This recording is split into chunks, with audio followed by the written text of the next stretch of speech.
Tras la partida de Ritchie Blackmore en abril de 1975, Deep Purple se encontraría en una encrucijada en cuanto a su futuro. Deep Purple había perdido a su guitarrista Ritchie Blackmore, el cual había sido el principal motor que había encaminado musicalmente a la banda desde 1969, por lo que Deep Purple ahora se hallaría sin su principal referente musical. Según declaraciones de Jon Lord y Ian Paice, ambos coincidían en que la banda debería haberse separado en ese momento. Sin embargo, los jóvenes integrantes del MK3, David Coverdale y Glenn Hughes, se mantenían entusiasmados y dispuestos a encarar nuevos desafíos. Por lo tanto, deberían convencer a Jon Lord y a Ian Paice para seguir con la banda. También debemos tener en cuenta que estos músicos estaban siendo presionados por representantes y discográficas para continuar con el negocio.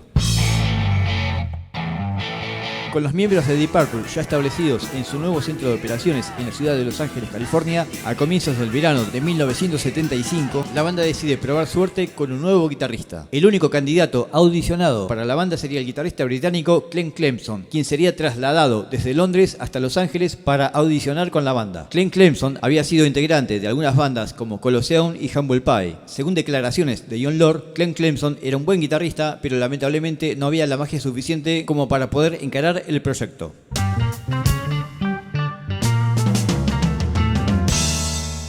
Poco tiempo después, David Coverdale invitaría a Jon Lord a escuchar el álbum Spectrum de Billy Coban, cuyo guitarrista había grabado espectaculares solos que habían dejado asombrados a gran parte de la movida musical del momento, siendo perfilado como un futuro dios de la guitarra.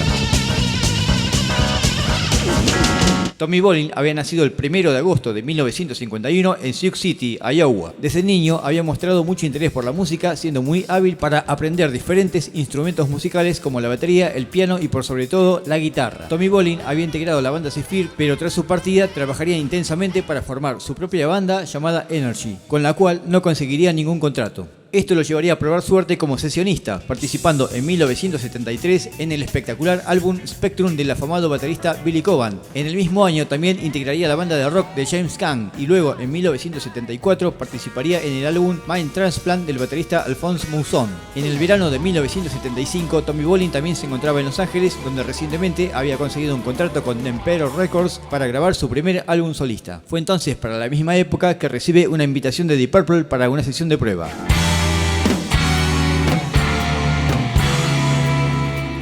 Desde la primera sesión, el guitarrista norteamericano conseguiría conectarse musicalmente con la banda, quedando todos los miembros de Deep Purple muy conformes con el resultado. En junio, Tommy Bolin sería confirmado como el nuevo guitarrista de Deep Purple. Esta formación sería conocida como Deep Purple MK4 y quedaría integrada por Jon Lord en órgano, Ian Paice en batería, Glenn Hughes en bajo, David Coverdale en voz y el recientemente integrado Tommy Bolin en guitarra. Si bien estaban dadas todas las condiciones para que este nuevo Deep Purple resurgiera de las cenizas, previamente Tommy Bolin debería cumplir sus compromisos con la grabación de su primer álbum solista, el cual se grabaría en el mes de julio de 1975. En este álbum de Tommy Bolin, el bajista Glenn Hughes colaboraría con una mínima participación vocal, pero no figuraría en los créditos del álbum por cuestiones contractuales, ya que Pulp Records trabajaba con EMI y Warner, mientras que el sello de Tommy Bolin de Emperor Records pertenecía a Atlantic.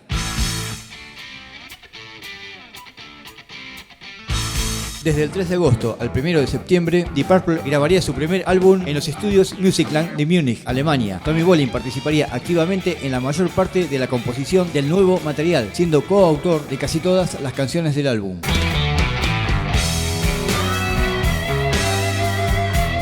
El clima de trabajo sería agradable con todos los integrantes de la banda aportando gran calidad a la música y la presencia de Tommy Bolin introduciendo una renovada energía en esta nueva etapa. Sin embargo, el bajista Glenn Hughes tendría algunos inconvenientes con respecto al consumo de cocaína. Inclusive se llegaría a considerar la posibilidad de que Glenn Hughes fuera desafectado de Deep Purple y sea reemplazado, barajándose el nombre de Stanley Shildon, bajista amigo de Tommy Bolin que había tocado con este en su banda Energy. Pero finalmente se reintegraría a la banda tras algunas semanas de tratamiento.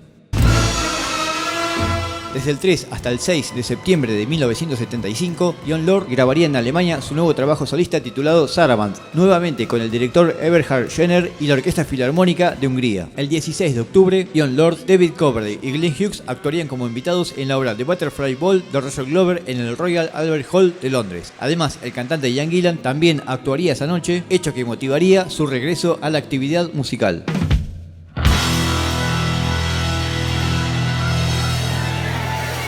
El 7 de noviembre de 1975 se lanzaría el nuevo álbum de Deep Purple titulado Come Taste the Band, producido por Deep Purple y Martin Birch, el cual llegaría al puesto 19 en el Reino Unido y solo lograría el puesto 43 en los Estados Unidos, un puesto sensiblemente inferior a los álbumes anteriores.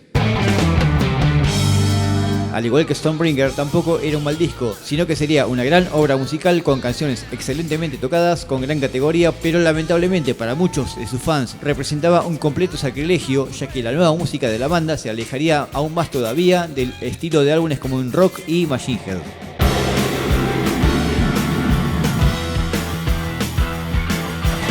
La primera canción del álbum se titularía Coming Home, donde Tommy Bolin se ocuparía de grabar el bajo y hacer los coros de la canción, debido a la ausencia de Glenn Hughes. Esta pista sería la única en la que el baterista Ian Pace figuraría en los créditos de composición. Lamentablemente, esta canción no sería incluida en los shows en vivo.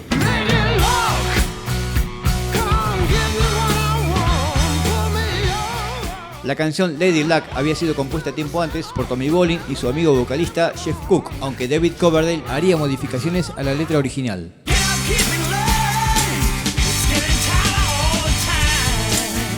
Una de las joyas de este disco sería el furioso funky Getting Tighter, el cual sería cantado únicamente por Glenn Hughes. Esta canción sería incluida en los shows en vivo con extensas improvisaciones de Glenn Hughes y Tommy Bolin.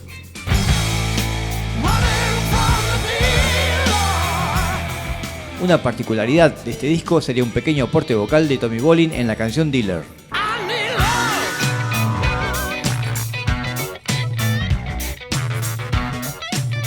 La canción I Need Love sería otro ejemplo de funk rock en el nuevo álbum, donde la influencia afroamericana se había encarnado como nunca en el seno de la banda. Esta canción sería incluida en los primeros shows de la banda, pero luego sería descartada debido a la extensa duración de los nuevos shows de Deep Purple.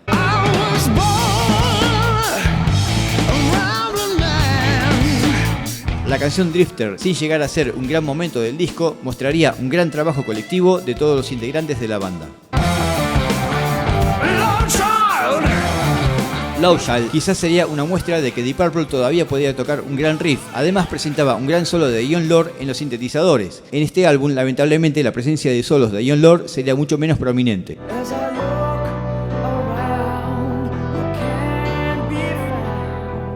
Sin dudas, la frutilla del postre sería This Time Around. Esta canción sería cantada solamente por Glenn Hughes y quizás haya sido uno de sus momentos más altos a nivel musical en toda su estadía con Deep Purple.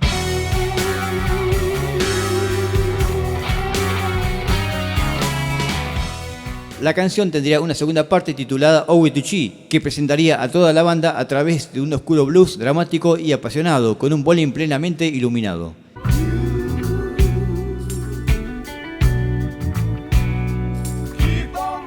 El disco cerraría con la excelente You Keep On Moving, cantada a dúo por David Coverdale y Glenn Hughes, con excelentes solos de Jon Lord y de Tommy Bolin. Esta canción sería lanzada como simple.